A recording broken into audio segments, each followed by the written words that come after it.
Hello, welcome to our classes. Good morning. हम लोग class 10 UP board exam 2024 की तैयारी कर रहे हैं। इसमें जो इम्पोर्टेंट क्वेश्चन है जो आपके एग्जाम 2024 में आएंगे, 100% है कि आपके एग्जाम 2024 में आएंगे। ये एग्जाम में मैक्सिमम क्वेश्चन वही पूछे जाते हैं जो आपके प्रीवियस ईयर बार बार पूछे गए हों। अभी प्रीवियस ईयर पेपर का हमने एनालिसिस किया, उसमें देखा कि ये जनन से संबंधित मैक्सिमम क्वेश्चन आया है। तो इसमें कायिक जनन या कायिक प्रवर्धन है, इससे भी आपके सवाल बने हैं। ये इंपॉर्टेंट हो जाता है एग्जाम 2024 के लिए। तो आज हम क्या पढ़ेंगे, कायिक जनन या कायिक प्रवर्धन। कायिक जनन को ही कायिक प्रवर्धन बोलते हैं, दोनों एक ही हैं। ये दोनों नाम से एग्जाम में आते हैं। ये कायिक जनन के नाम से एग्जाम में मैक्सिमम सवाल बने हैं। तो आप ये कायिक जनन हो या कायिक प्रवर्धन, ये दोनों नाम से बन सकते हैं, तो आप कंफ्यूज मत होइए, दोनों एक ही हैं। आज हम क्या पढ़ेंगे, कायिक जनन या कायिक प्रवर्धन के बारे में। तो हम समझते हैं पहले इसकी परिभाषा हम कैसे लिख सकते हैं, उसे हम देख लेते हैं।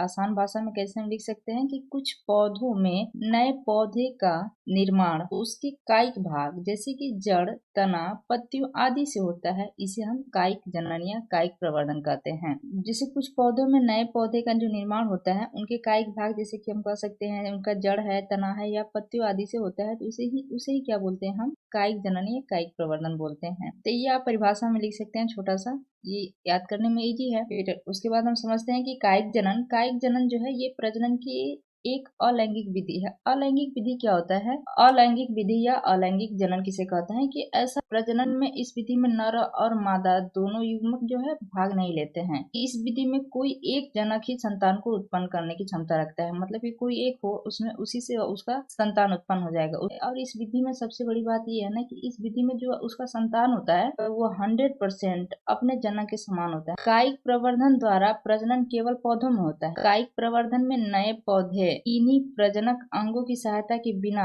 पुराने पौधे के भागों जैसे कि जड़, तना, पत्तियों से प्राप्त होते हैं। कायिक प्रवर्धन में प्राय पौधे के पुराने भाग पर उपस्थित एक या अधिक मुकुलों या कलिकाओं की वृद्धि और विकास शामिल होते हैं, जिससे कि नया पौधा उत्पन्न हो जाता है। कायिक विधि में ये विधियां जो होती है ये दो प्रकार की होती हैं। पहला हम देख लेते हैं प्राकृतिक विधियां। प्राकृतिक विधि में क्या हम कह सकते हैं कि जड़ के द्वारा, तने के द्वारा, पत्तियों के द्वारा इसका क्या होता है, कायिक जनन होता है। तो जड़ के द्वारा किसमें होता है, डहेलिया या शकरकंद में। कह सकते हैं तने के द्वारा, तने के द्वारा मतलब कि आलू और अदरक। ये आलू आप देखे होंगे गाँव में मैक्सिमम, मान लीजिए ये आपका आलू है, इसमें जो आईपोड बने होते हैं जैसे ये आग के समान। तो जब भी आलू को जो है उसको उसकी रोपनी की जाती है या उसको बोया जाता है आलू को, तो जब ये आलू है ये इसको काटते हैं ना, तो इसमें एक आई पॉट होना चाहिए, मतलब ये वाला ये होना चाहिए। इसको क्या हम कह सकते हैं, इसको कलिया कह सकते हैं इसका। लेकिन इसमें दिया है ना पुराने भाग में अधिक मुकुलों या कलिकाओं की वृद्धि विकास थी, ये इसमें एक होना चाहिए, कली हो चाहे मुकुल आप कुछ भी कह सकते हैं। यहाँ पे जो ये आई आग के समान बना होता है, ये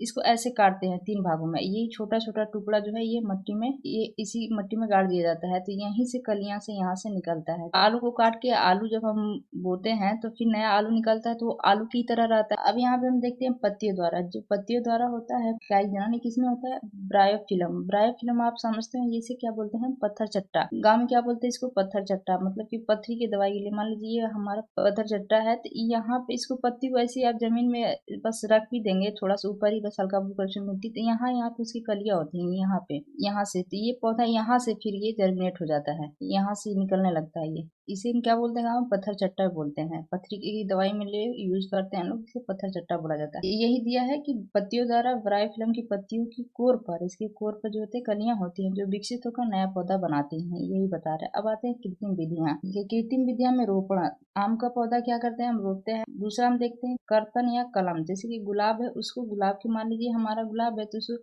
उसको कलियां यहाँ से मान लीजिए हम काट देते हैं, इसको काट के बाद ये लगाते हैं, कलम करके इसको हम काट के लगाते हैं, यहाँ से मान लीजिए पत्ती, फिर यहीं से ये नया पौधा निकलता है। यह है लेयरिंग, बोले तो ग्राफ्टिंग। ये है चमेली, इसका लगाया जाता है, चमेली के पौधे में ग्राफ्टिंग करके इसे लगाया जाता है। इस तरीके से क्या है, हम पुराने पौधे से एक नया पौधा को उत्पन्न कर लेते हैं। इसके लाभ क्या है, ये सबसे सस्ता और आसान तरीका है जिससे कि आप नए पौधों को लगा सकते हैं। Thank you for watching. Please like and subscribe my channel.